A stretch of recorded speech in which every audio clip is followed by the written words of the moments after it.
aos que estão me ouvindo nesta manhã. Me perdoa a parada, mas eu tive que falar algumas questões relativas ao ambiente ministerial. Mas estamos retornando. Está vendo o irmão pastor Alberto aqui atravessando a câmera, viu? E vamos abrir o livro de Deuteronômio, capítulo 18, versículo de número 17. Como hoje vamos celebrar a Santa Ceia e é o Shabá é o momento em que nós nos alegramos na presença do Eterno, porque este dia foi dado para o homem celebrar, não somente em culto de ação de graça, mas também familiar. Então é uma enorme alegria, porque estamos aqui em um ambiente familiar, um ambiente em que as pessoas aqui se tornaram família do Eterno para a honra dele. Como hoje é Santa Ceia, estarei trabalhando exclusivamente em prol do nosso Senhor Yeshua, Jesus Cristo, a qual fundamentou a ceia do Senhor para trazer à igreja essa parte formal do seu corpo. Amém? No livro de Deuteronômio, inclusive é o livro que a irmã Michele gosta, ela está tomando curso de teologia, então está amando o livro de Devarim, o livro de Deuteronômio. E tem algo aqui especial para nós nesta manhã. Vocês crêem? Pela sua fé, eu acho que não vai ser muito bom não, viu, irmão? Mas deixa eu ler o texto, depois eu leio na sua tradução, mas aqui na minha eu quero deixar registrado isso. No versículo de número 17 diz assim o texto: Nessa ocasião, Adonai me disse: eles estão certos no que dizem. Levantarei para eles um profeta semelhante a você, dentre os parentes deles.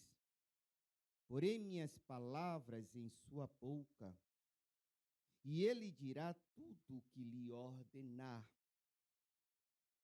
Quem não ouvir minhas palavras, que ele falará em meu nome, prestará contas a si mesmo.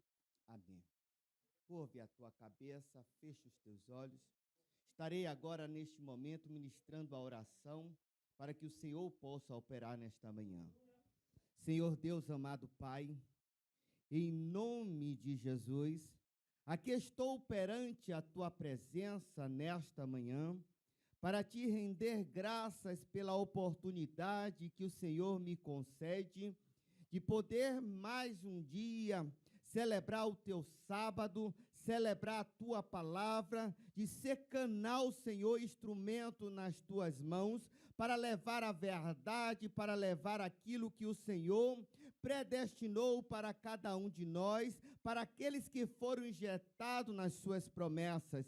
Por isso, ó Pai, eu lhe peço em nome do teu Filho amado Jesus Cristo, que derrame sobre a minha vida a tua unção, que é a tua capacitação, para que quando eu abrir a minha boca, que não seja somente eu a falar, mas o teu Espírito Santo a me conduzir. Também lhe faço outro pedido, Senhor, que se houver algum espírito contrário à tua palavra, que entrou por aquela porta para trazer sonolência, para trazer perturbação, para trazer incômodo, para trazer dor de cabeça, para trazer qualquer eventualidade, seja no natural, seja no espiritual, ouça a minha voz agora, em nome do Senhor Jesus, eu ordeno, saiam deste ambiente, saiam destas vidas, e vão todos para as regiões áridas, que é a tua morada.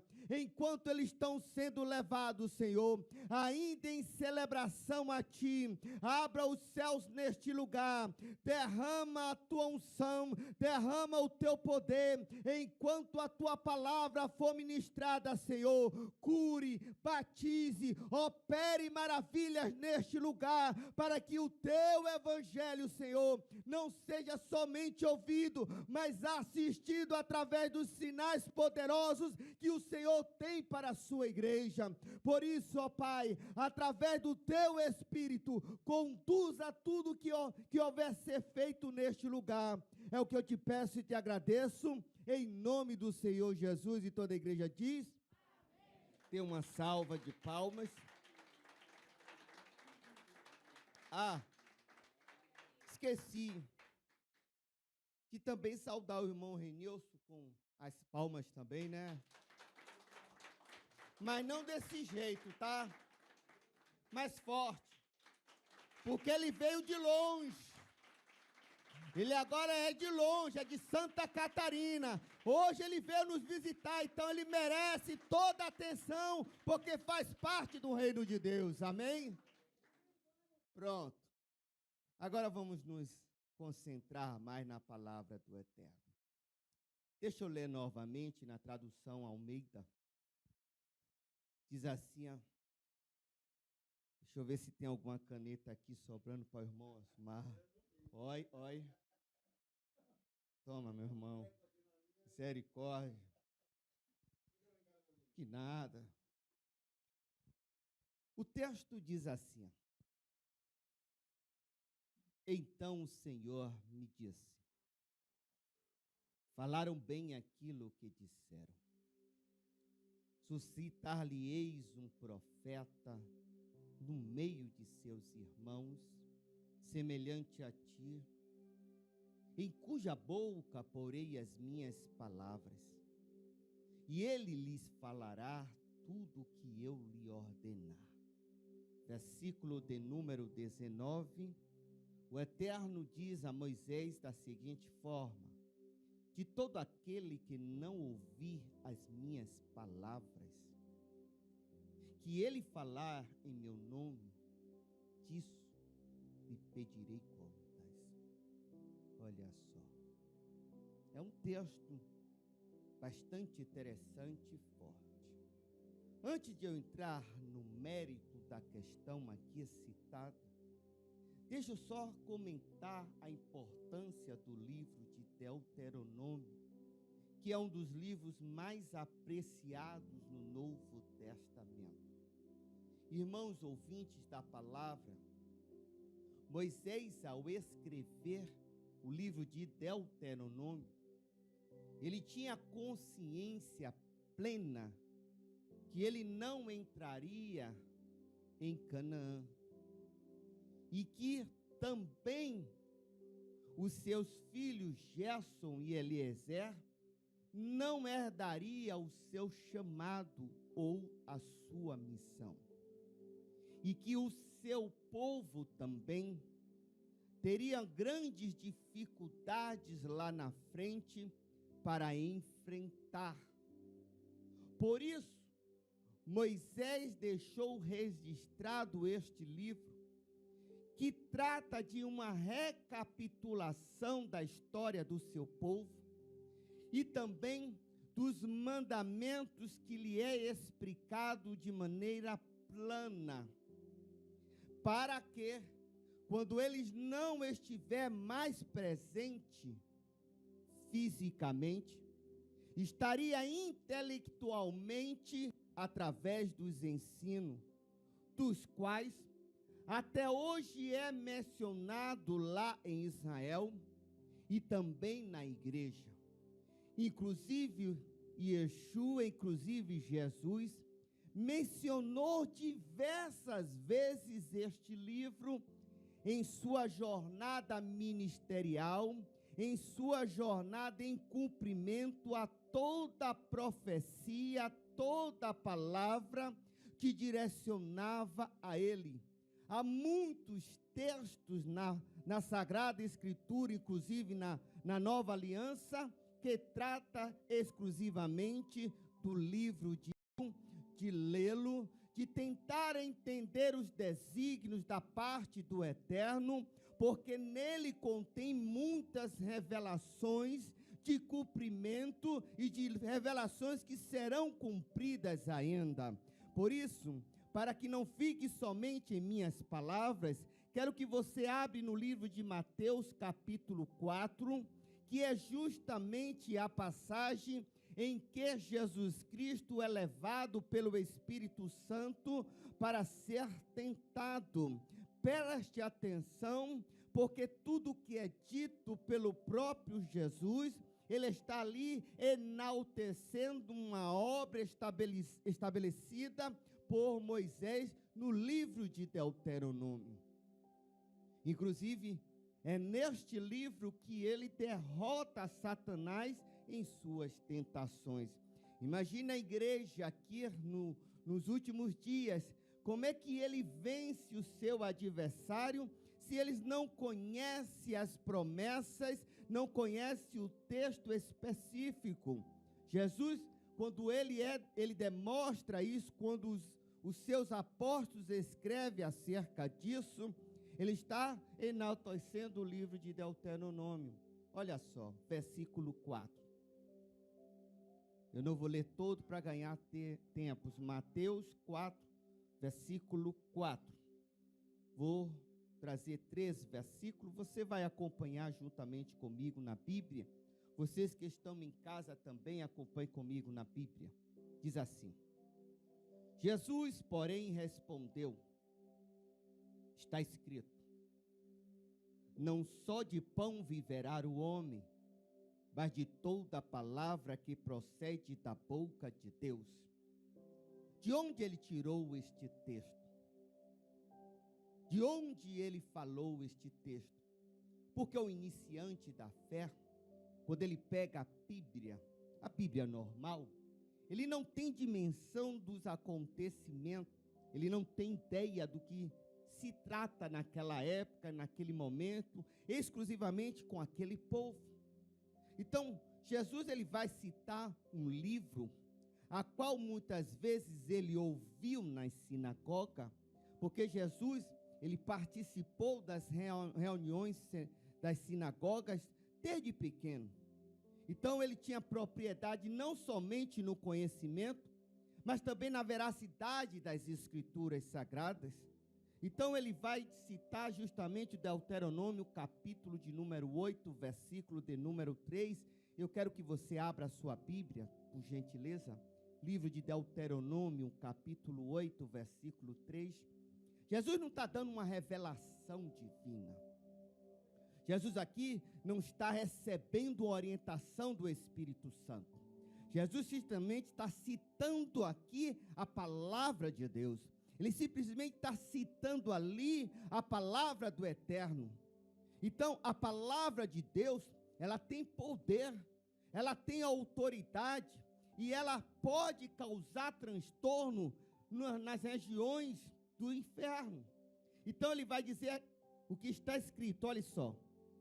Deus dizendo aqui, ele fala, ele te humilhou e te deixou ter fome, e te sustentou com maná, que tu não conhecias, nem teus pais o conheciam, para te dar a entender que não só de pão viverá o homem, mas de tudo que procede da boca do Senhor viverá o homem.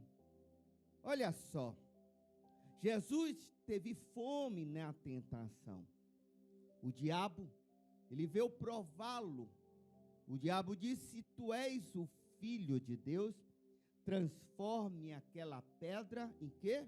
Em pão. Se ele assim o fizesse, ele estava demonstrando, inclusive, a sua existência. E estava duvidando de si mesmo. Mas ele não perdeu tempo. Ele citou justamente esta passagem. Que embora ele estivesse naquela condição, que embora ele estivesse passando uma certa necessidade, fome, ele tinha consciência que ele foi ali, não foi por acaso. A Bíblia diz que o Espírito Santo pegou e levou ao deserto. Ele ali estava para provar ao seu adversário que, embora o seu povo havia fraquejado aos 40 anos no deserto, ele está ali nesse período de 40 dias para destruir toda eventualidade contrária às Escrituras Sagradas. Então ele citou Deuteronômio 8:3, não para por aí. No versículo de número 7, ele foi tentado novamente, e Jesus respondeu também no livro de Deuteronômio, ele diz, também está escrito, não tentarás o Senhor teu Deus. Ele vai usar o livro de Deuteronômio, capítulo 6, versículo de número 10. Abra aí comigo, por gentileza. Vai lá, vamos passear um pouco na palavra, até para que você tenha gosto por este livro que traz grandes revelações aqui. Deuteronômio 6:16, diz assim o texto, não tentarás o Senhor teu Deus, como tentaste em Massá. Então, Jesus, ele simplesmente está rebatendo a tentação, usando o quê? O livro de Deuteronômio. E outra, para encerrarmos aqui, no versículo de número 10, ele também cita o livro de Deuteronômio.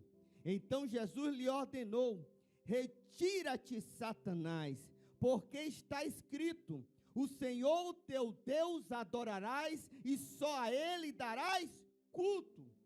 Ele vai citar novamente o livro de Deuteronômio, capítulo de número 6, versículo de número 13. Vai lá. Abra aí a sua Bíblia. Diz assim o texto, o Senhor teu Deus temerás, a Ele servirás e pelo seu nome jurarás. Vejam só, irmão. A igreja em si, na sua coletividade, não tem hoje propriedades ou requisitos básicos para enfrentar o seu adversário. Porque ela só usa o termo e o nome de Jesus, claro que o nome de Jesus ele tem poder. É-nos dado também a revelação que este nome todos os joelhos se dobrarão nos céus, na terra e debaixo da terra. Quando cita o nome de Jesus Cristo para ele reconhece a autoridade, ele provisoriamente pode até sair naquele momento, mas o que vai desfazer a sua obra é quando você começa a citar para ele as promessas do Eterno, os mandamentos de Deus, através da palavra de Deus que você consegue amenizar as situações e ser vitorioso nas tentações, amém?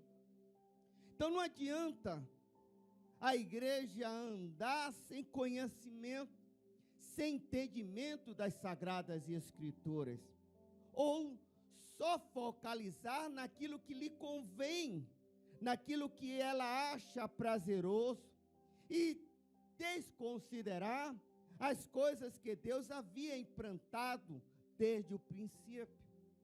Vocês estão compreendendo? Mas vocês precisam entender também que só na Nova Aliança existe mais de 100 citações do livro de Deuteronômio. Mais de 100 citações aqui. Agora, vou entrar no texto. Existe algo interessante nos versículos anteriores do capítulo 18. Existe algo aqui que me chama a atenção, que provavelmente vai lhe chamar a atenção aqui no texto, porque é através desses versículos anteriores que se inicia esta profecia, de que se levantaria um profeta, e este profeta falaria em nome do Senhor. E ele diz mais, que aquele que não ouvi-lo, o Senhor pediria conta. Porque houve aqui um episódio extraordinário. Algo muito forte, algo que chama a atenção, que vale a pena nós observar. Vá lá no livro de Deuteronômio, lá novamente, no capítulo 18, porém, vamos lá no versículo de número 15. Acompanhe comigo, vocês que estão em casa também. Vamos alimentar neste maná, né, espiritual. Esse alimento que nos faz crescer abundantemente na presença do Eterno.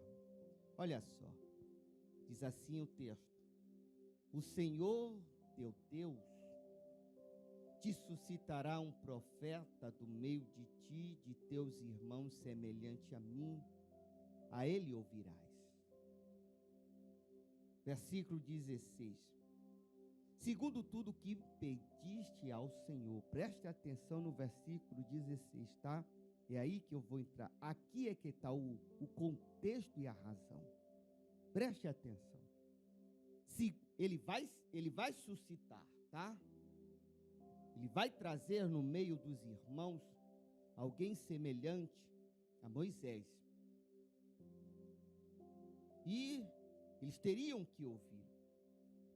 Porque no versículo 16 ele diz: segundo tudo que pediste ao Senhor teu Deus, em Horebe, ou Sinai, quando reunido o povo, não ouvireis mais a voz do Senhor meu Deus, nem mais vereis este grande fogo, para que não morra. Olha aqui, gente. O Deus está atendendo uma petição lá atrás. Querido, houve um grande episódio lá no Monte Horebe, também conhecido como Monte Sinai, eu acho que toda a igreja conhece, que o Senhor ordenou a Moisés e ao sacerdote para que anunciasse a todo o povo, para se santificar naquele dia, para se purificar, e que ele fosse justamente lá neste monte, e foi preparado tudo que tivesse sido para preparar ali, foi preparado para este dia, porque Deus, ele iria falar com o seu povo. Até o momento, Deus falava com Moisés. Tudo que Deus pretendia, tudo que Deus, ele havia criado, desde os tabernáculos, desde as promessas, tudo isso Deus falou para Moisés. Moisés, ele conseguiu trazer tudo isso para que a igreja o conhecesse. Mas aqui foi diferente. Deus, ele queria falar com o seu povo. Queria expressar, queria falar, queria que ele enxergasse, que eles vissem a presença do Eterno. Então, neste dia foi algo muito extraordinário. Todos ali estavam reunidos no mesmo lugar. E não foi uma, duas ou três, foi milhares de pessoas, multidões de pessoas, não só o povo hebreu, mas também os outros nacionalidades, os outros gentios que ali estavam, que era conhecido na Bíblia como populejo. E ali diz a Bíblia que a nuvem desceu, e o monte Sinai, ele começou a fumegar. O Monte Sinai começou a soar o chofar, ou a buzina, ou a corneta, e ele começou ali a ter várias manifestações. O fogo começou a fazer parte naquela congregação. A presença de Deus começou a fazer parte naquela congregação. O operar de Deus ali começava a iniciar. E Deus ali começa a falar com o seu povo, através de trovões, através de trompetas, e o fogo ali, a Bíblia diz que havia pequenas faíscas, né, chamas ali naquele momento, que parecia-se como se fosse uma língua de fogo. Mas nesse momento, quando o povo começou a sentir a presença de Deus, começou a ouvir, começou a sentir, começou a enxergar, começou a ver, eles deram um passo para trás e começaram a ficar temerosos com aquela situação. Diz as Escrituras Sagradas que Moisés estava ali no meio, naquela presença, né? até porque Moisés já estava habituado com aquelas coisas do Eterno. Então estava de braços, sentindo a graça do Altíssimo, sentindo a presença, exaltando, glorificando. Tudo ali estava acontecendo, porém este povo deu um passo atrás. E Moisés ainda insistia, dizendo: não faça isso. O que Deus está fazendo é justamente para que vocês possam temer a eles, para que vocês possam sentir a sua autoridade, para que vocês possam dar em temor à presença dele, mas não se afaste não, continua assim. Aí o povo pediu a Moisés: não, Moisés, não queremos que Deus fale conosco. Ouviremos se ele falar contigo. Olha só, dá até para soar ruim, né?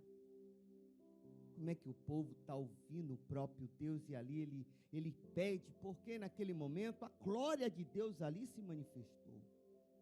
A presença de Deus em sua totalidade se manifestou. Foi coisa extraordinária acontecendo naquele lugar. Coisas que ninguém aqui conseguiu presenciar tantos esses efeitos, independente da espiritualidade de alguns, como o irmão Osmar, que chega ao terceiro céu, né? Mas aquele momento foi um momento assim extraordinário, queridos. Eu acho que se nós estivéssemos naquele povo, com certeza a gente estava de rosto no pó, porque era muito formidável. Eu quero que você abra ali no livro de Êxodo 20, versículo 18. Foi nesse exato instante que o povo ali estava, resolveram juntos com Moisés, que não queria aquela manifestação do Eterno na sua totalidade. Não queria através do fogo, das trombetas, trovões que estavam existindo naquele momento. Olha só, Êxodo 20, versículo 18. Acompanhe comigo a leitura, diz assim: todo o povo presenciou o quê? Trovões. Presenciou mais o quê? Olha que coisa. E que mais? Alguns dizem clangor da trompeta, outros dizem o chofar, outros dizem, né? Outros. E o povo, observando, se estremeceu e ficou o quê? De longe. Ficou de longe. Né? Queridos, quando Deus opera, claro, que para alguns pode até soar estranho, né? Pode até ser algo diferente, porque o sobrenatural ele existe, tá? Então aqui aquele povo ele não tinha ainda entendimento acerca dessas questões. Aquele povo era um povo ignorante. O povo ainda não conhecia Deus. Deus ali naquele momento é a primeira aparição que ele faz ali com aquele povo em sua total, né? Então, eles tinham aquela coisa como algo fora da realidade, fora do seu entendimento, fora da capacidade, do intelecto, né? Tem gente ainda que duvida de milagres, né? Às vezes até o meu próprio pai, às vezes fala: não acredito nisso. Paralítico andando, essas coisas assim, eu acho que eles fantasiam. Eu disse: não, pai, isso acontece. Jesus, ele tem poder de fazer milagres.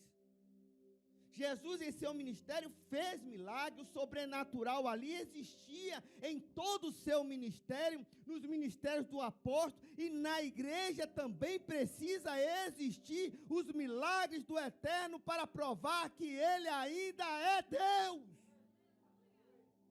Mas o povo ele se afasta. O povo ele não quer mais entrar nessas questões, ele quer ficar humanamente natural. E não pode ser desta maneira. precisamos entrar em profundidade com o Eterno todas as vezes que entrarmos na sua presença. Então aconteceu justamente este fato. Eles ficaram de longe, eles assistiram de longe. Só quem estava dentro só era Moisés. Os demais não queriam se envolver.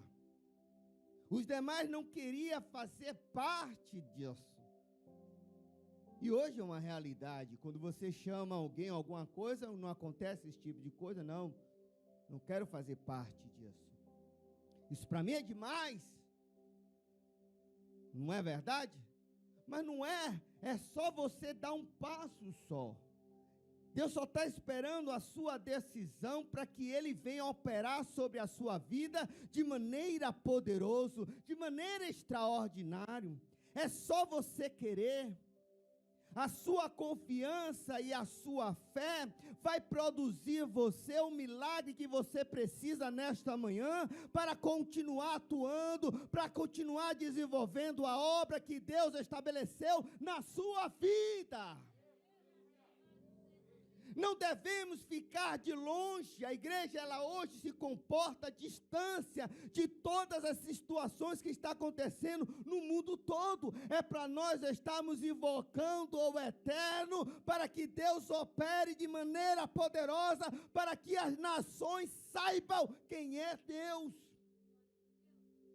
E aí o que acontece é que o povo ali temeroso, no versículo 19, diz assim, disseram a Moisés, fala-nos tu, e te ouviremos. Porém, não fale Deus conosco, para que não morramos. Deus não queria matar ninguém ali. Mas o entendimento dele, porque a santidade de Deus era tão grande, tão forte, que eles ficaram temerosos ali em morrer. Já era um povo escravo. E você sabe quando a pessoa é escrava, ela duvida de tudo, né? Duvida até que o Senhor chamou. Tem gente que ainda duvida que Deus chamou, que Deus ama ele. Então as pessoas ali, ela não tinha noção dessa presença, do amor, do sentimento, da promessa que Deus havia feito aos patriarcas. Então o que acontece? Ele pede. Agora, o interessante nesse texto do versículo 17, que nós lemos lá atrás, é que Deus diz, falaram bem. Eu não fui contra a sua decisão, muito pelo contrário, falaram muito bem, porque a minha presença é assim, eu ajo dessa forma. Eles não fizeram nada que contrariou o Eterno, muito pelo contrário. A partir desse momento, Deus projeta lá na frente um outro renovo, um homem que viria, um profeta semelhante a Moisés, que é semelhante, mas é maior que Moisés. E ele agiria de forma poderosa, de forma grandiosa, falaria a sua palavra com autoridade, era o pedido dele. Porém Deus disse, tudo bem, vou suscitar este profeta, porém, uma coisa eu lhe digo, aquele que não ouvi-lo, prestará as contas. Se você não consegue ouvir a Deus, que é o Criador dos céus e da terra, ele envia um outro, e você deixa de ouvi-lo, aí você vai prestar conta. Aí Deus vai chamar no eixo. Porque essa pessoa, ele não vem assustar, ele não vai estremecer, embora essa pessoa fez coisas extraordinárias. Eu quero que você vá lá no versículo 17 do capítulo 18. Vocês estão compreendendo, irmão? Vocês aí de casa também estão entendendo? Olha que coisa forte. Ele diz, falaram bem, tomaram uma decisão coerente, tiveram discernimento. Falaram bem. Por isso que vai ser levantado este profeta. E será semelhante a Moisés, tá? Porém maior ao mesmo tempo, e superior ao mesmo tempo. Então o Senhor disse: falaram bem aquilo que disseram. Depois desse acontecimento aqui, Deus faz lembrança também novamente. Ele vai usar justamente o profeta Isaías para novamente falar desta pessoa, desse profeta que todos teriam que ouvir. Não somente o seu povo, mas todas as nações teriam que ouvi-lo. Todos teriam que conhecê-lo, não somente na sua grandeza, não somente na sua totalidade espiritual, não somente na sua plenitude, não somente no cumprimento das Escrituras Sagradas, mas teria que ouvi-lo porque ele era a única pessoa que poderia salvar a humanidade. Olha só, Isaías 52, versículo 13, abre aí, Osmar, e anote também. Olha que coisa interessante. Isaías 52, 13. Isaías é conhecido como um grande profeta. Olha que passou vários profetas, tá? Vários profetas. Se você for lá, depois, agora não, você dá continuidade aos versículos, você vai ver que Deus, ele instrui o povo acerca desse profeta específico. Não estou falando dos outros. Desse profeta específico, ele disse, ó, aquele que se disser que é ele, e dizer em meu nome, e aquilo não suceder, este não é o profeta que eu anunciei. Porque depois daí, querido, vai surgir muitos profetas. Muitos em nome. Muitos vão dizer, foi Deus que me levantou, foi Deus que me chamou, foi Deus que fez isso, não é isso? Hoje tem gente se ungindo, não é? A irmã me falou hoje que até tem a unção do patriarca, né? Absurdo. Isso é um absurdo que está acontecendo, mas tudo em nome deste profeta. Tudo acontecendo em nome desse profeta. Mas Deus, ele deixou claro ao seu povo, ó, se as coisas que ele disser a vocês não realizar, este não é o profeta. Porque se olharmos o contexto, Deus disse, eu que vou pôr umas palavras em sua boca. Se é Deus que vai pôr umas palavras na boca deste profeta, isso significa que tudo que ele falar vai acontecer. Porque não é ele que está falando, é Deus que está falando através dele para as nações, para os judeus e para todos os povos.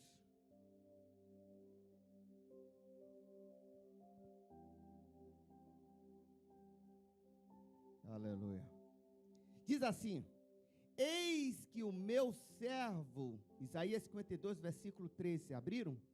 Eis que o meu servo procederá com prudência, será exaltado e elevado, e será muito sublime. Isaías está falando de quem, irmãos? Isso aí, missionário. O texto está tratando justamente daquele que vai ser comemorado hoje na Santa Ceia. É justamente ele que Deus está dando importância. Por isso que dá importância ao livro de Deuteronômio e nestas profecias, é o cumprimento do próprio Cristo. É a este que Deus está falando, este que é o profeta que Deus colocará na sua boca as suas palavras, não desmerecendo os que outrora vieram, porque alguns de fato, como o próprio Isaías, assim o fez, mas esse é diferente. Isaías diz que este é sublime, Isaías diz que esse vai ser exaltado. Então essa pessoa não é qualquer pessoa, é alguém muito especial, é alguém muito diferente, que eu creio que vocês já o conhecem, que vocês já sentiram, que vocês foram tocados, que vocês presenciaram, que vocês hoje louvam e agradecem o sacrifício que ele fez, não só para o seu povo, mas para todas as nações. É o próprio Jesus Cristo. Amém? Abra aí o livro de João, capítulo 5, versículo 45.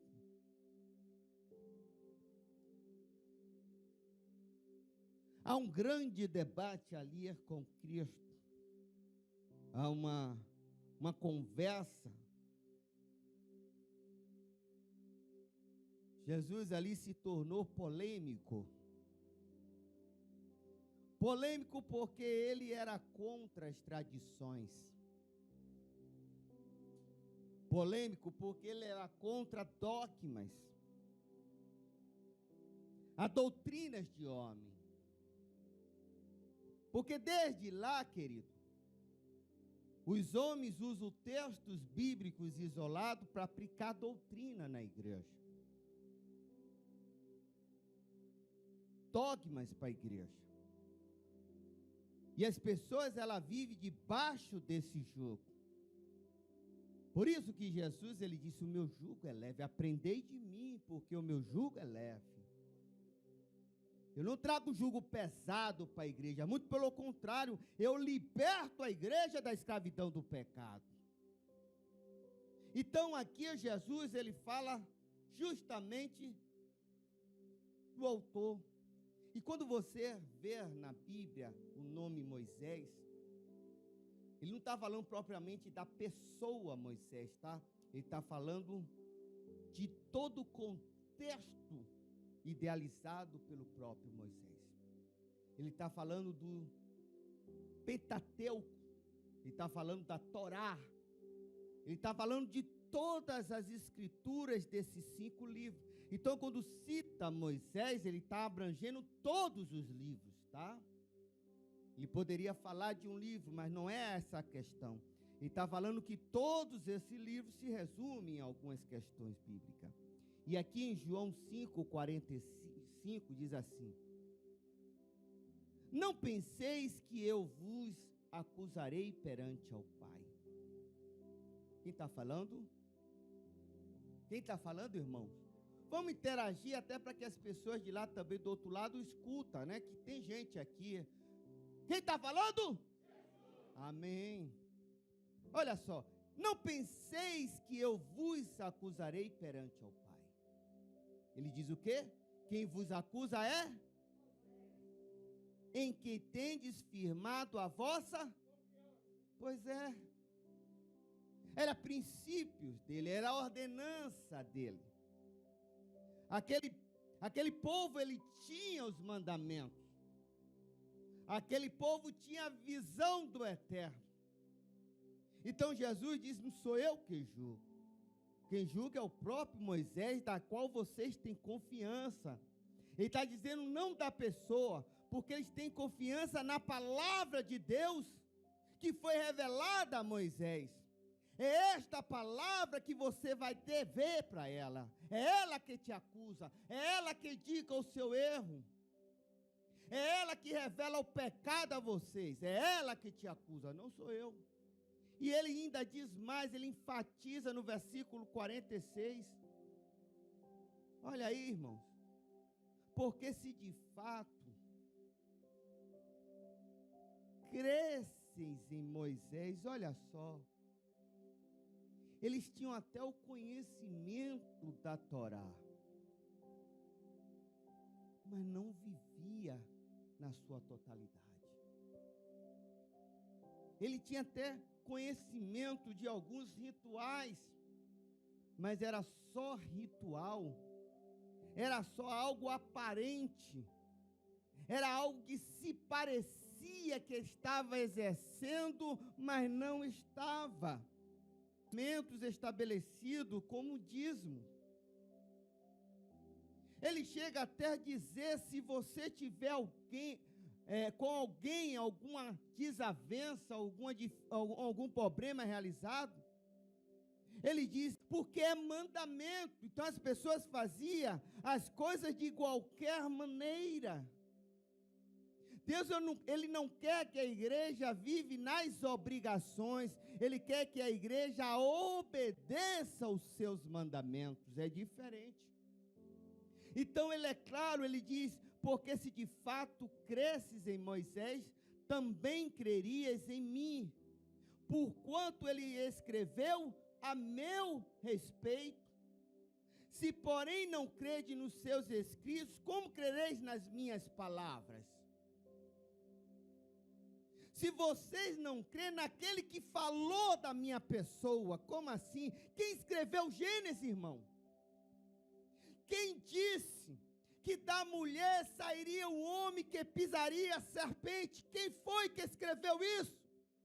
Então Jesus está dizendo, se você não crê, porque Moisés escreveu a seu respeito, como é que eles vão crer nas suas palavras? Que se é ele que Deus o levantou para pisar na cabeça da serpente. Você está vendo a importância que há no seguimento dos mandamentos de Deus? Olha só, volte lá em Deuteronômio 18, por gentileza. Se aqueles religiosos da época realmente crescem em Moisés, no Pentateuco, na Torá de Deus, eles também creriam em Jesus, porquanto ele escreveu a seu respeito, que foi justamente o início da mensagem do versículo 18. Vou repetir novamente, porque eu amo. Suscitar-lhe-eis um profeta do meio de seus irmãos, semelhante a ti. O que é semelhante a ti? Deus, ele é espírito, não é? Então ele vai levantar alguém semelhante a você, de quê? De carne, irmão. Que tem mão, que tem perna, que tem olho, que tem nariz, que fala. É isso que ele está dizendo. Eu vou levantar no meio de vós um profeta semelhante a você. Porém, não é porque ele é semelhante que ele é igual a vocês. Ele tem um requisito a mais. Ele tem algo a mais. Ele não é somente uma pessoa. Ele é alguém separado do eterno. Ele é a própria luz, querido. Ele é a própria revelação da palavra de Deus. Ele é a exegese da palavra de Deus. E é isso que ele veio fazer. Abre aí, já abriu, né? Já falei muitas palavras para lhe ordenar. Abre aí João 12, 49.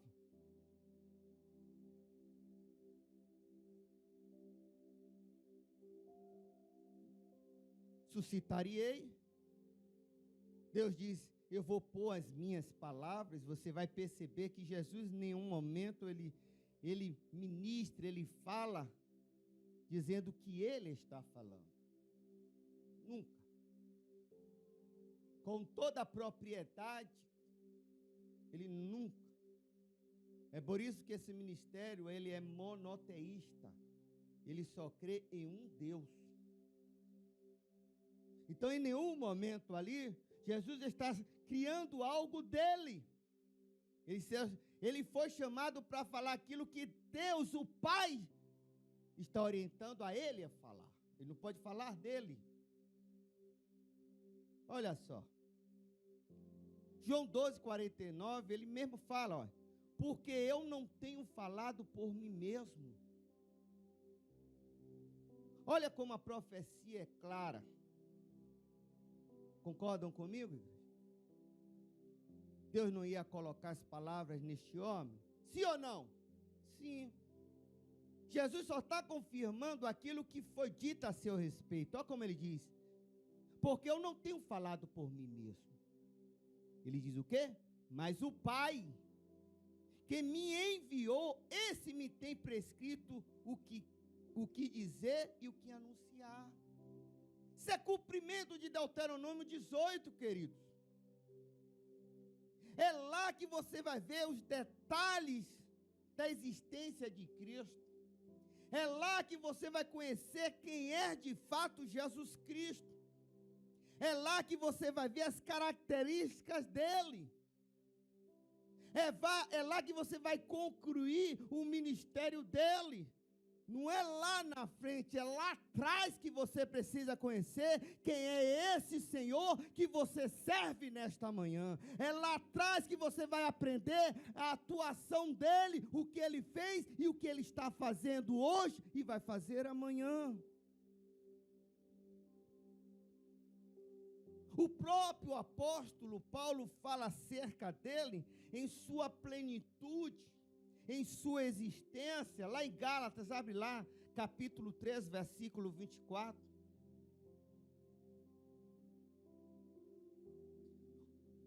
O respeito que ele tem pela palavra, a conclusão que ele tem, ele tira pela palavra. Livro de Gálatas 13, 24.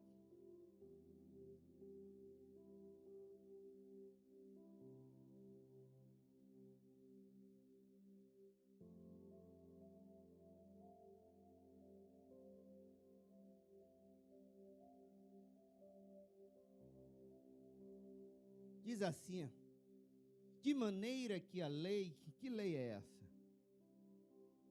Hein, irmãos? Não é possível. Isso! Que lei é essa? Quando você vê lei, ele não está especificando a lei, está direcionando ao livro, que são os 5 primeiros livros do Pentateuco, tá? De maneira que a lei nos serviu de aio, ou preceptou, para nos conduzir o quê? A Cristo, a fim de que fôssemos justificados o quê? Pela fé. Que lhe conduz a Cristo, que lhe serve de condutor a Cristo, é a palavra, querido. Então, quando nós entregamos a vida a Cristo, é necessário que agora vocês começam a aprender da palavra, entender os seus desígnios e as suas revelações dadas não somente para aquele povo, mas também para todas as nações. Até o próprio Pedro testifica de Deuteronômio, esse ignorante que as pessoas dizem, o pescador, o bruto. Ele poderia ter no seu período a sua ignorância, mas ele tinha conhecimento também da palavra. Abra lá no livro de Atos dos Apóstolos. Ele atesta de Jesus no cumprimento de Deuteronômio 18, versículo 18. Segura aí, irmão. Ainda é 10h15. Eu estou correndo pensando que é 11h30. Irmão, agora eu vou falar um pouquinho mais manso, devagar. Não se alegre. É um privilégio que nós temos hoje de estar na presença de Deus, contemplando as verdades da palavra dele. Tá? Diz assim o texto, Atos 3,19. Foi Pedro, tá? Não é o pastor aqui. Olha aqui o que é Atos 3,19. Acharam? Diz assim: arrependei-vos.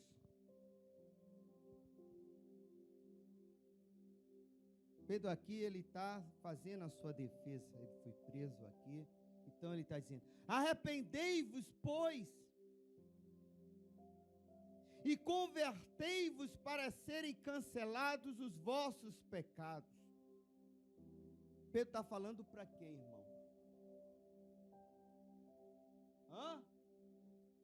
Para os deles, para os judeus, ainda não estávamos ainda aqui. Está falando para eles. Ele está dizendo o mesmo argumento de João Batista: arrependei-vos, porque é chegado o reino de Deus. A lei existe para refletir o pecado, mas ele não absorve os seus pecados. Quem vai absorver é este profeta. Arrependei-vos, pois, e convertei-vos para serem cancelados vossos pecados, a fim de que da presença do Senhor venha tempo de refrigério, e que envie ele quem? A ele diz o quê? Que já vos foi designados. Jesus, é esse mesmo que vocês prenderam, que vocês viram na cruz, ou na estaca. É esse. Aí ele diz mais, a qual é necessário que o céu o quê? Receba até os tempos da restauração de todas as coisas. Ou seja,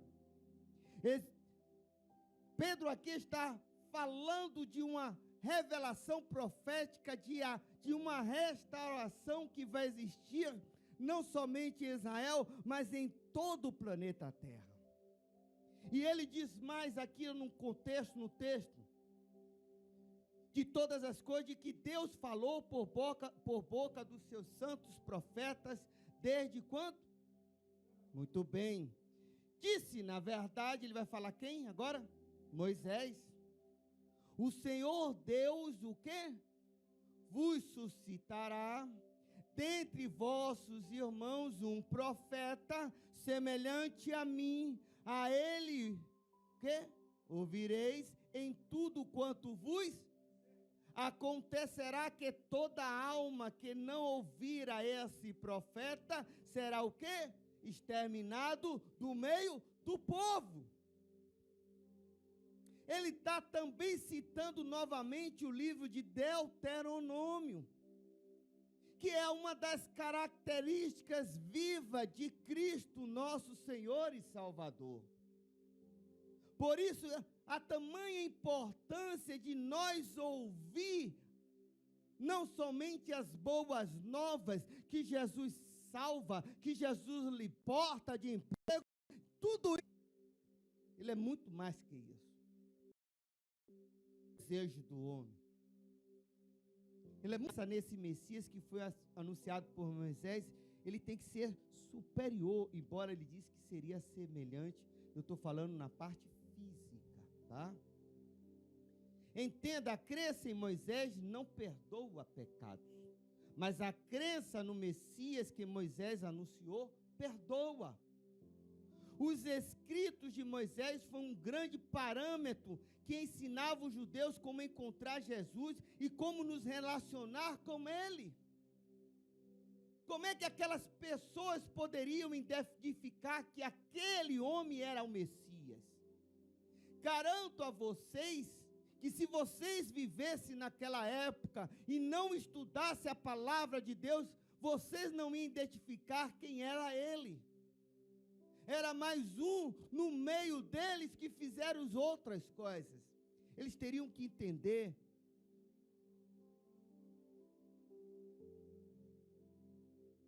Abra aí o livro de João, capítulo 1. Jesus, ele inicia o seu ministério. João Batista anuncia aos seus discípulos, é aquele que a Bíblia diz que é o Cordeiro que tira o pecado do mundo. É ele. Diz a Bíblia que um dos seus discípulos foram acompanhando a Jesus. Jesus viu que estava sendo seguido e perguntou a ele o que é que eles queriam. Eles disseram, Rabi. Ele queria saber aonde ele habitava, onde ele morava. Então Jesus disse, venha. Jesus começou a anunciar muitas coisas a ele. Agora, olha o fato interessante. Aqueles homens, você não entende, mas só quem conhece a Escritura vai entender. Existia um homem no meio deles que estava observando cada detalhe e comparando com a Torá. Ele estava ali porque este homem foi instruído pela lei, que esta pessoa que viria tinha que ter a referência dita na palavra antiga, nas profecias, nas leis. Este homem ali estava observando, e quando ele conclui a Midrash, quando ele percebe que é isto, há uma alegria enorme, porque embora João ali, que era um grande profeta e considerado por Jesus um dos maiores profetas daquela época, embora ele tivesse falado acerca de Jesus, ele não deixou de observar as escrituras sagradas para ter certeza. O que eu quero dizer para a igreja, embora se leia a Bíblia, embora existam pastores anunciando a palavra de Deus, mas você tem que confirmar nas escrituras sagradas a veracidade do que se está pregando nesses dias. Você não pode ficar ouvindo qualquer coisa, você não pode ficar ouvindo qualquer pregação motivacional. Você tem que olhar para a palavra, se aquilo que ele está falando se refere à palavra, se aquilo que ele está pregando se refere à palavra. Isso aqui é um exemplo, claro, que a igreja lê, que a igreja observa, mas não dá conta da revelação que contém nesse texto. Olha aqui, João 1,45.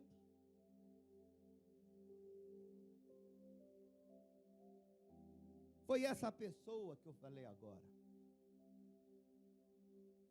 Diz assim: Filipe encontrou a Natanael e disse-lhe: achamos aquele de quem Moisés escreveu na lei.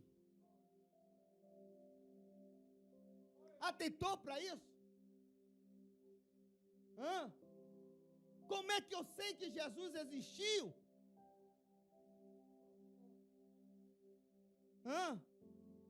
Olha o texto, eu vou repetir novamente. Achamos aquele de quem Moisés escreveu o quê? Na lei. E a quem se referia a quem? Os profetas. Ele foi ao encontro de Jesus para ter certeza de que essa pessoa era realmente a pessoa que Deus havia suscitado e designado para o seu povo. Ele estava caminhando, mas ele queria ter a plena certeza que os acontecimentos vindouros se relacionavam a esta pessoa que Deus falou em Deuteronômio 18, que suscitará um profeta no meio deles, semelhante a eles. Então ele vai dar notícia a Natanael, ele vai dizer o quê? Oi, nós vimos Jesus. Natanael, quem é Jesus? Quem é Yeshua? Existem pessoas aqui com este nome aí. Quem é esse? Ele vai dizer: não, Natanael, não é qualquer pessoa. Essa pessoa está relacionada a tudo que Moisés havia escrito e que os profetas também anunciaram antes a respeito dele. Me chama a atenção mais ainda, vamos aprofundar um pouco. Jesus, ele anuncia que é ele, o Emanuel, o Nazareno, o filho de José. Com toda essa certeza prescrita na palavra, nas escrituras sagradas, ainda tem gente que duvida. Mesmo provando, mesmo colocando em pauta as questões bíblicas, ainda tem gente que duvida. E Natanael duvidou. Embora Filipe era muito próximo dele. E Filipe não estava falando de qualquer maneira, ele estava citando Moisés, estava citando os profetas. E aí, olha aqui, Natanael Deus, perguntou-lhe Natanael: de Nazaré pode sair alguma coisa boa de lá? Não é possível. Respondeu-lhe Filipe: vem e vê com seus próprios olhos. Se você não crê no que eu estou dizendo acerca das escrituras, então pelo menos venha ver com seus próprios olhos. até os que estão me ouvindo, os que estão me assistindo, a vocês que estão vendo a mensagem de Deus, este ambiente, se vocês não crêem, pelo menos venham, eu lhe convido a você vir neste lugar e sentir a atmosfera do Eterno que habita neste ambiente. A serenidade, a autoridade que Ele promove neste ambiente. Então ele disse, vem ver. E aí quando ele estava indo para ver com seus próprios olhos o que o Natanael estava anunciando, o que o Natanael estava convicto do que está falando, Jesus vê-lo de longe. E olha que coisa interessante aqui. Jesus viu Natanael aproximar-se e disse a seu respeito, com toda incerteza e dúvida, que no momento veio em seu coração, Jesus o conhecia. Jesus sabia quem ele era, e ele não era qualquer pessoa não, queridos. Natanael tinha caráter e respeito, tá? Olha aqui o que Jesus diz, eis um verdadeiro israelita. O que ele está dizendo aqui, ó?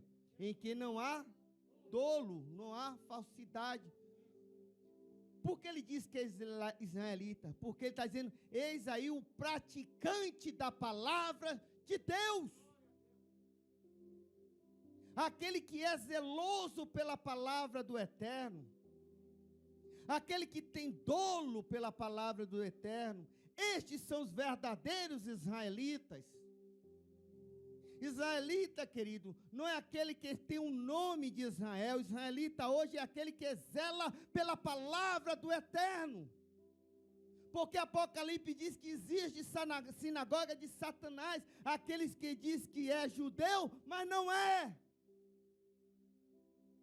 Judeu hoje é aquele que zela pela palavra, que cumpre a palavra, que obedece a palavra, que reverencia a palavra, que tem um amor pela palavra. Então é ele que Jesus está falando. Perguntou-lhe Natanael, de onde me conheces? Você não sabe de mim? Você não sabe o que eu faço? Você não sabe o que eu pratico? Como é que você pode ter tanta certeza que eu sou isso tudo? Aí ele vai trazer uma revelação.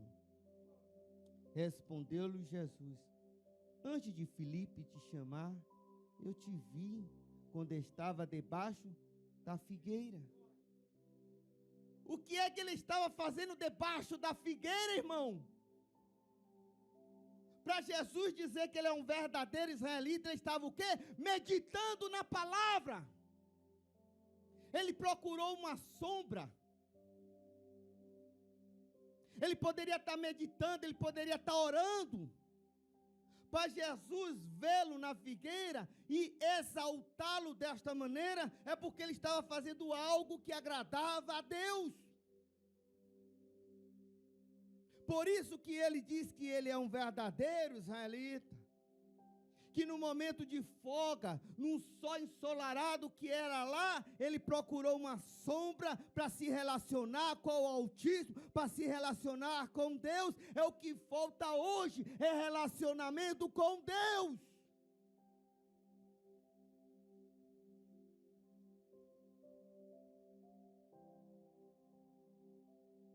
Antes de Filipe te chamar, eu te vi quando estava debaixo da figueira. Então exclamou Natanael, mestre, Rabi, tu és o Filho de Deus, tu és o Rei de Israel. Como é que ele conclui? Ele unifica o que Filipe havia dito a seu respeito através de Moisés. Ele vê o sinal que Jesus tinha visto ele antes de estar com o encontro dele meditando, ou orando, não importa. E ali ele se deleita e diz: Rabi, mestre. Ele aí vai dizer o quê? Revelações da Torá. Tu és o rei de Israel. Tu és o prometido. Tu és da linhagem de Davi. Tu és aquilo que Deus havia nos prometido como rei. Aqui, ó. Tu és o rei de Israel. Tu és o filho de Deus. Aí Jesus vai e lhe responde. Essa resposta poderia sair da congregação. Porque nem muitos gostam de ouvir alguma exortação. Olha só. Ao Jesus lhe respondeu: por que te disse que te vi debaixo da figueira, crês? Precisou eu fazer sinais para que você acreditasse? A minha palavra já não lhe bastava, Natanael.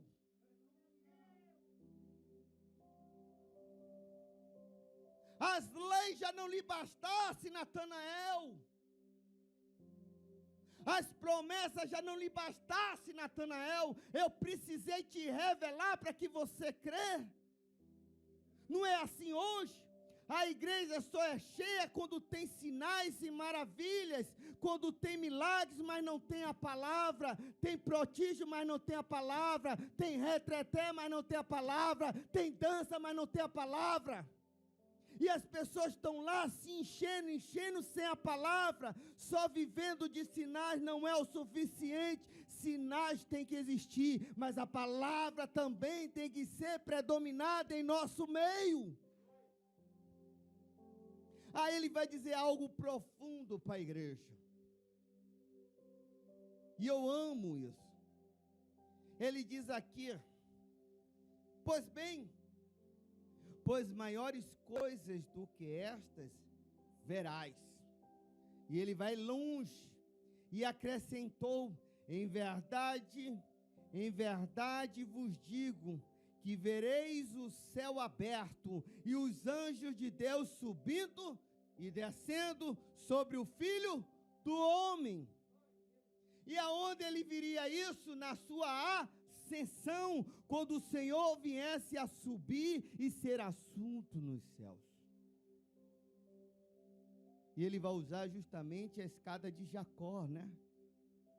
Que Jacó, quando foi adormecer lá, ele põe a pedra e diz que em um sonho o céu se abre, ele vê uma escada e vê um anjo subindo e um anjo descendo. E ali ele viu uma porta e alguém por detrás da porta falando com ele.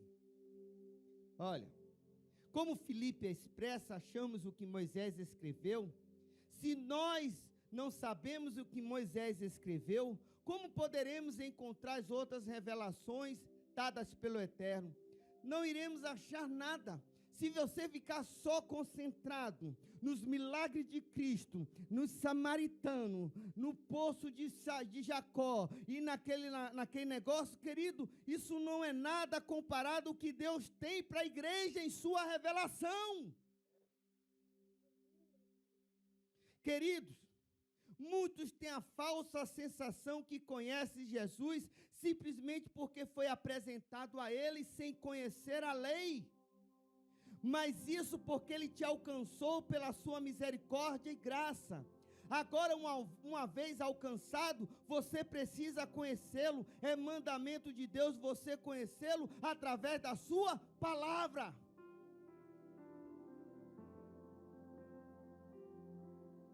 Vocês estão compreendendo? Eu estou falando muito bravo.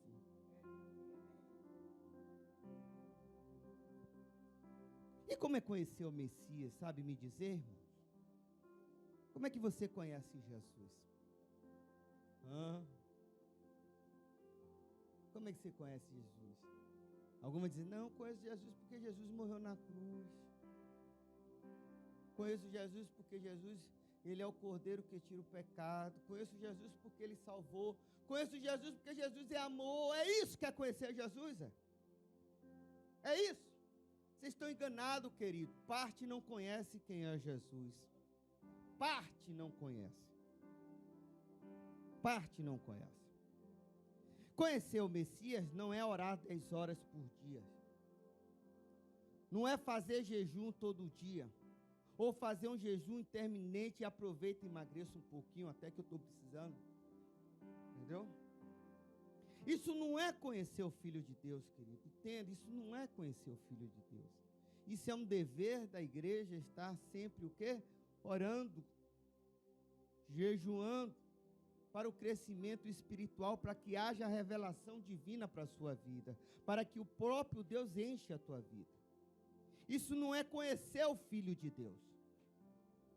Você conhece o Filho de Deus andando em boas obras, manifestando através da sua vida a glória dele, manifestando o seu caráter, andando em santidade, mortificando a sua carne, abandonando os seus vícios, buscando ser santo porque ele é santo. Todos estes requisitos encontramos nas Sagradas Escrituras. É nelas que vocês vão encontrar os parâmetros corretos para conhecer a Jesus, para obedecer aquilo que é norma a igreja obedecer, para que Deus não venha prestar, para que nós venhamos prestar conta a Ele. Amém? Já vou encerrar, irmão, calma. Tem mais 4 folhas ainda. Claro que nós não somos perfeitos. Você é perfeito, irmão? Ninguém aqui é perfeito. Não deve, mas não é porque nós não somos perfeitos que não devemos lutar para ser. Eu peco, mas eu me esforço para não pecar. Minha vida, ela tem que ser assim, querido. Eu não sou perfeito. Eu posso até pecar em algumas áreas. Vocês estão compreendendo? Mas eu preciso lutar também para não pecar. Essa é a vida do crente. E olha só, queridos, entenda, o pecado na vida de um crente, ele é um acidente.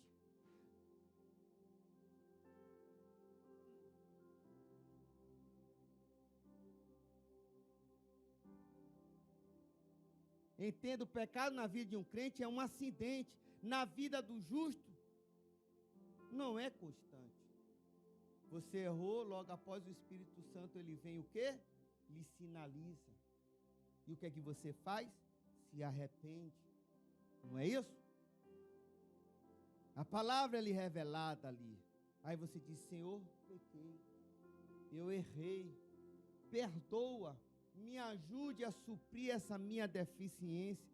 Eu preciso crescer. Eu preciso aprender mais para que eu venha lidar com essas circunstâncias na minha vida. Porque ninguém é perfeito. Perfeito a gente vai ser quando tivermos nosso corpo transformado. Esse corpo que será chamado corpo incorruptível é o mesmo corpo de Adão antes do pecado. Brilhando luz. Abra em Colossenses 2:9, por gentileza. Paulo, ele afirma que Jesus é o mediador perfeito, um representante perfeito.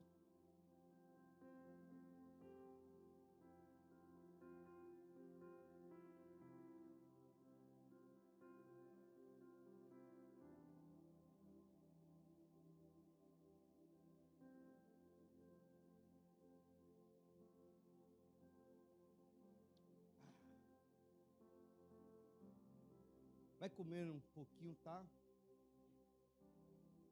É bom.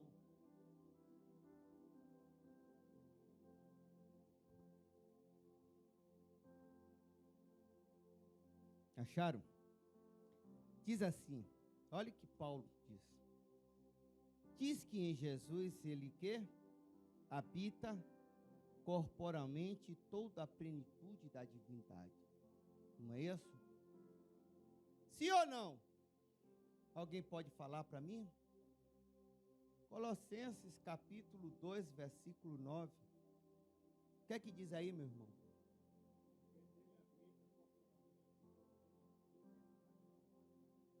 Toda plenitude da divindade.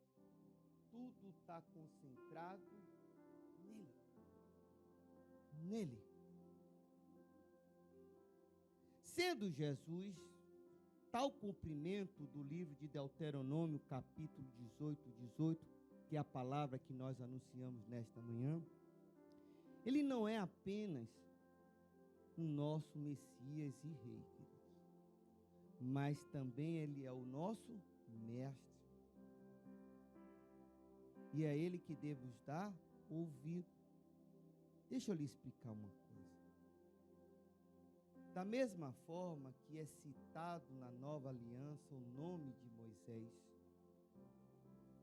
e quando cita o nome de Moisés, o que nós vimos em Moisés é o quê? Os escritos dele, correto? Os 5 livros que foi escrito por ele, correto? Sim ou não? Quando você vê na Bíblia Jesus, ele não está citando a pessoa simplesmente. Quando Paulo diz que ele é a plenitude, ele está dizendo que em Jesus está contido tudo isso aqui. Do princípio, do meio e do fim. Eu sou o Alfa, o Ômega. Eu sou o princípio, o meio e o fim. Quando cita a palavra Jesus, entenda, Jesus não somente como pessoa, Jesus é a palavra divina em toda a sua plenitude. Tá certo? Está compreendido isso? E olha, assim como Moisés instruiu seu povo no deserto, Jesus nos ensina que as batalhas mais importantes não são as militantes. Elas são espirituais e morais. É uma batalha travada no interior do homem. Uma vitória espiritual é muito mais eficaz, pois muda vidas e transforma o mundo. Jesus nos ensina que o amor é o resumo de toda a lei, e ao tratar o próximo com justiça e amor, implantaremos o reino de Deus nesta terra, irmão. A igreja tem uma finalidade, uma função: preparar a terra para o Messias, para o retorno de Jesus. A igreja está muito concentrada ao céu. Querido, concentre mais na ressurreição. A igreja ela tem que preparar o caminho, tem que implantar o reino de Deus. Enquanto o reino de Deus não for implantado em todos os lugares, Jesus não vem, porque Jesus ele vem aplicar este reino em nós. Estão compreendendo, igreja? Olha, só para trazer uma controvérsia no texto da palavra, abra lá o livro de Mateus 5, capítulo 5, versículo 43.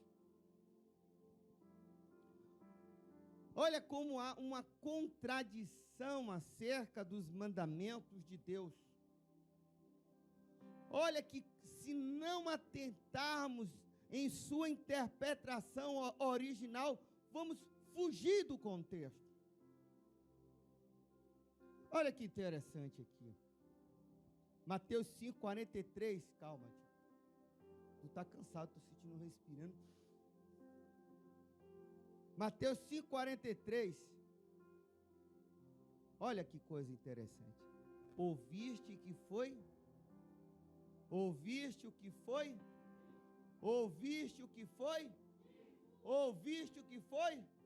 Mais forte, ouviste o que foi? Ouviste o que foi? Ouviste o que foi? Dito. O que foi que eles ouviram? Amarás o teu próximo, certo? E diz mais o quê? E odiarás o teu? O que está correto e o que não está? Pois é, existe uma palavra e existe dogmas de homem. Estavam citando o texto de Levítico e acrescentando outros textos que não contém na palavra de Deus. Jesus ele começa a instruir o povo dizendo: ouviste que foi dito, amarás o teu próximo. Só que aí tem o ir. O ir significa na Bíblia um acréscimo. E olha aqui Deus diz que aquele que acrescentar uma vírgula, uma palavra pela qual ele não disse, será réu do juízo. Então as pessoas ali não estavam, tudo bem, pregando a palavra. Estavam anunciando a palavra. Estava ensinando os mandamentos. Até aí eles estão certos, mas quando ele começa a acrescentar aquilo que não está de acordo às escrituras, eu fico já, com a orelha atrás. Por isso que a minha orientação que eu dou àqueles internautas que ouvem a mensagem pela internet, ouça, examine, mas se não estiver de acordo com o contexto da palavra, ignore, sai fora, é falso profeta. Então Jesus disse: eu, porém, vos digo, amai os vossos inimigos e orai pelos que vos perseguem. Isso que vocês estão aprendendo não está conforme as escrituras sagradas. Como assim, pastor? Abra o livro de Levítico, capítulo 19, versículo 18. Livro de Levítico, capítulo 19, versículo 18. Olha lá. Tem nada a ver o que eles estavam pregando. Não existe contexto naquilo.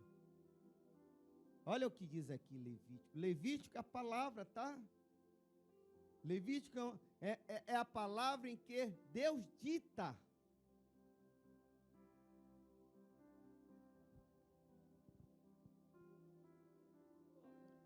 Não te, 19, 18, não te vingarás,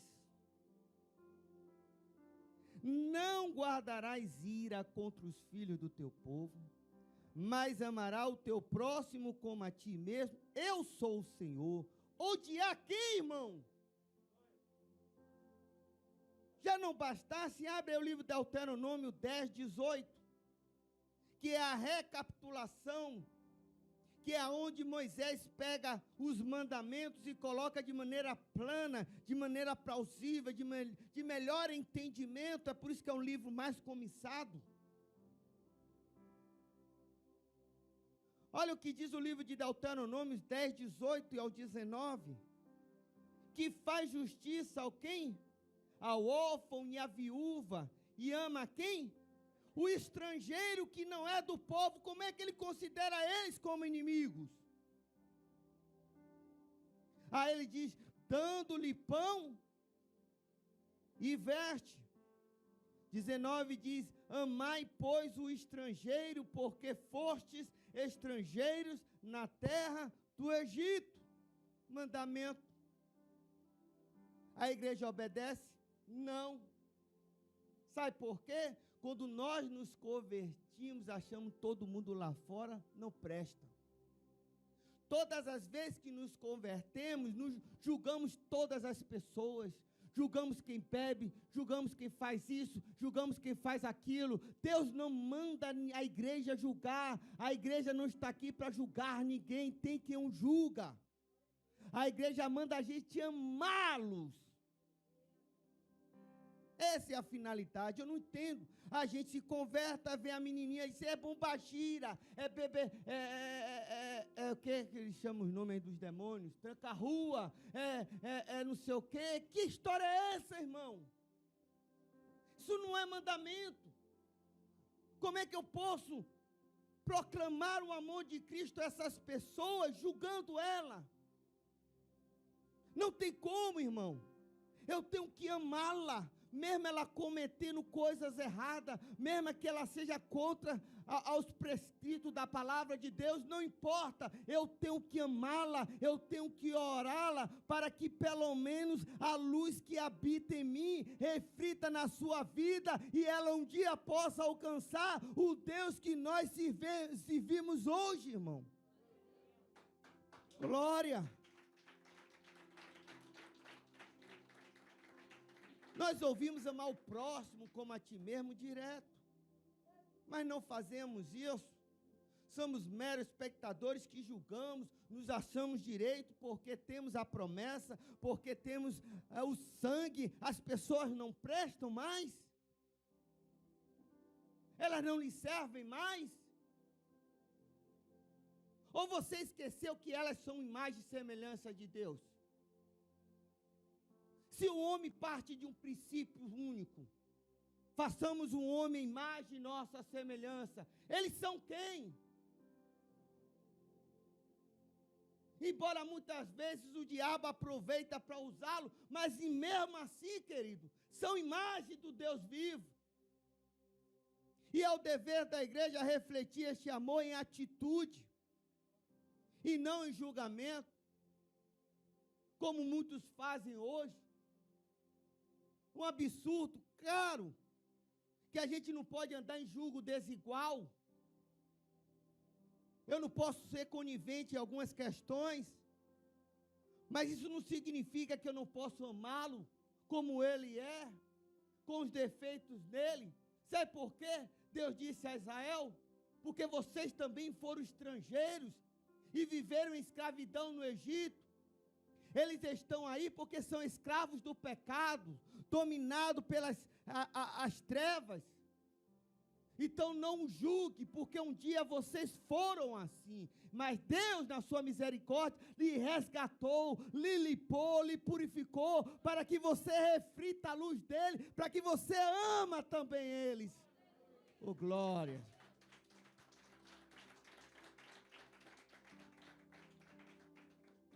Nessa batalha espiritual que nós vivemos hoje, é necessário crer e tomar posse da obra de Cristo, pois ela restaura o homem, transforma interiormente, escrevendo a lei do eterno, princípios divinos para boa conduta e justiça.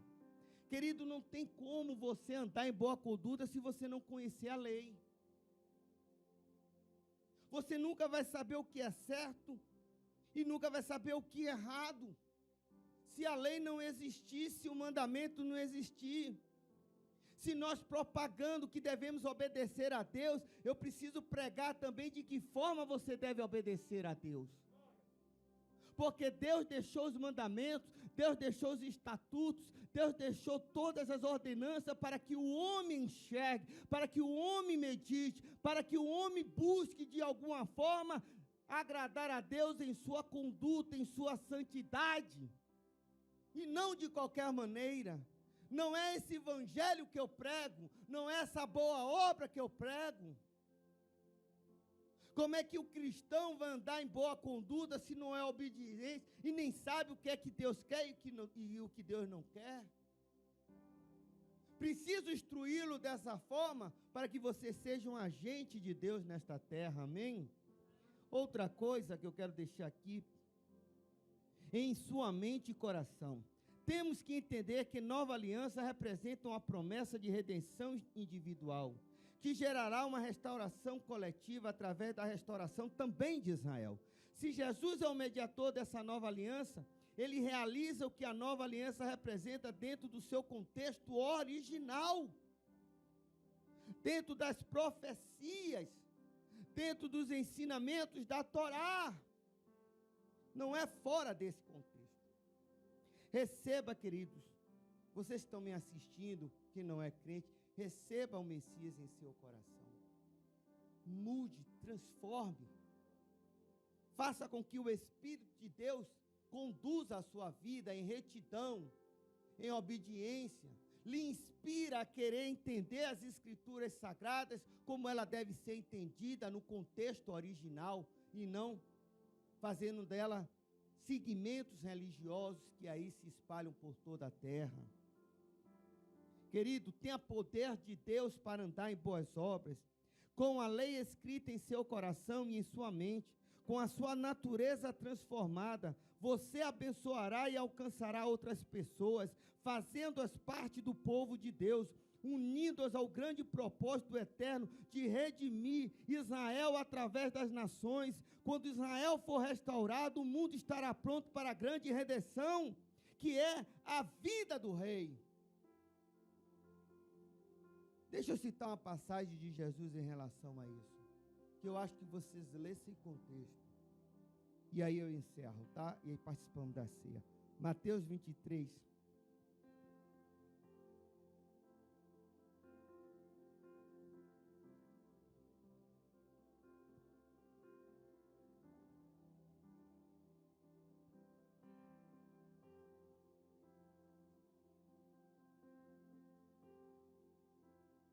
Preste atenção nesses versículos citados aqui por Matias, por Mateus. Aqui há uma profundidade e um sentimento, tudo junto. Aqui há um esforço, aqui há uma compreensão. Aqui está resumido em sua codificação algo muito forte. Na grande festa, Jesus ele vai lá em Jerusalém.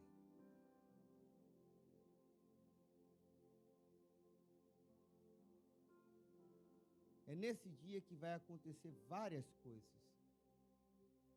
É nessa festa que vai acontecer diversas coisas. Mas antes de entrar, Jesus ele faz uma recapitulação. Ele faz um resumo, querido, que pequeno que seja, mas é uma dimensão grande da profundidade do eterno. Ele olha de longe tudo aquilo que representa aquele povo. Ele olha de longe tudo que aquela nação se tornou. Aquela cidade, aquele templo. Ele faz uma recapitulação em breve comentário sucinto. E ele diz aqui, Jerusalém. E ele repete de novo, Jerusalém. Por 2 vezes ele cita a cidade santa. A cidade de Davi, a cidade separada para ser o berço, o centro de todos os acontecimentos que envolveria toda a terra, toda a raça humana. E é de lá que vai vir também toda a restauração. Não é no Brasil, é lá. Então aquele lugar é muito importante. Ela tem uma dimensão profunda. Quem estava estudando comigo, Neemias, eu mostrei dentro das características do tabernáculo, tudo que se envolve, e mostrei em Apocalipse o significado de várias coisas que iriam acontecer na cidade de Jerusalém. Ele diz, Jerusalém, Jerusalém. Aí ele diz o quê? Que mata os profetas e apredejos que te foram enviados. Isso é profundo. Isso é profundo. Muitos morreram. Muitos foram mortos por anunciar a verdade, por anunciar a palavra de Deus, que lê Jeremias e se envolve nos textos, que esse homem sofreu, que não foi brincadeira. Esse homem só chorava, tanto chorava que um livro dele chamou Lamentações de Jeremias. De tamanho cargo que era, porque profeta antigamente, querido, não são esses profetas que você vê hoje aí nos cultos, não. Profeta do dinheiro. Profeta antigamente sentia o que Deus estava falando, para depois anunciar com veracidade. Lembra do boiadeiro? Quem era o boiadeiro na Bíblia? Osés, né? Osés, tu vai casar agora com uma prostituta. E tu vai gerar filho. E tu vai dar um nome. Depois você vai abandoná-la. E depois você vai tomá-la de volta. Você acha que isso era pouco para eles? Digno de quê? De ser apedrejado? Descumprido? Mas ali tinha propósito de Deus revelar o sentimento dele. Jesus está revelando o sentimento dele. Então ele está dizendo que foram enviados, aqueles profetas, os enviados para restaurar Israel.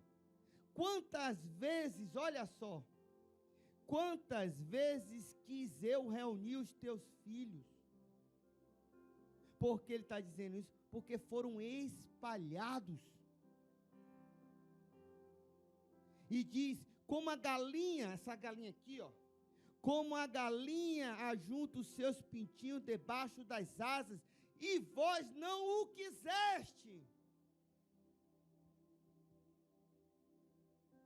Você vê o esforço que Deus, o desejo que ele tinha, de reuni-lo todos em um determinado lugar, como a galinha, que protege os seus filhotes do gavião. O gavião não pode chegar nos filhotes enquanto a galinha estiver assim, porque a galinha vira um leão para proteger os seus filhotes. Ela briga, ela não permite que aquele animal pegue os seus filhos. Deus fez a mesma coisa. Mas eles não quiseram. Eles rejeitaram a correção. Eles rejeitaram os mandamentos. Eles descumpriram os mandamentos. Eles entraram em idolatria. Eles começaram a fazer coisas abomináveis diante de Deus. E ele continua: eis que a vossa casa vos ficará, o quê?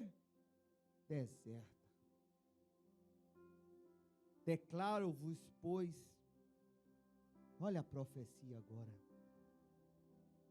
Veja a profecia, isso aqui é uma palavra profética que Jesus ele começa a citar em Jerusalém, querido.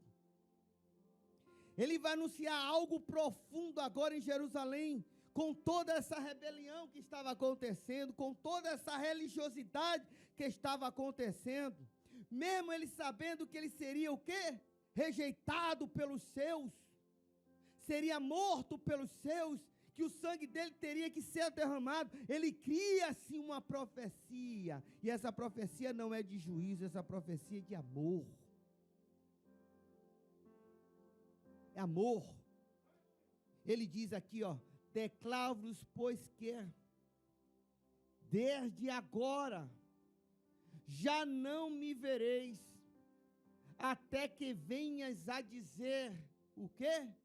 Bendito o que vem em nome do Senhor. Quando é que vai ser? Quando o céu se abrir, quando as trombetas forem anunciadas, quando ele vier do céu, este mesmo povo que um dia renegou, vai declarar em alta voz, bendito seja o nome do Bendito seja o nome do até que ele venha esta igreja nesta manhã, sauda com palmas, com glória e começa a bendizer o Todo-Poderoso. Oh glória! Se coloque de pé, irmão.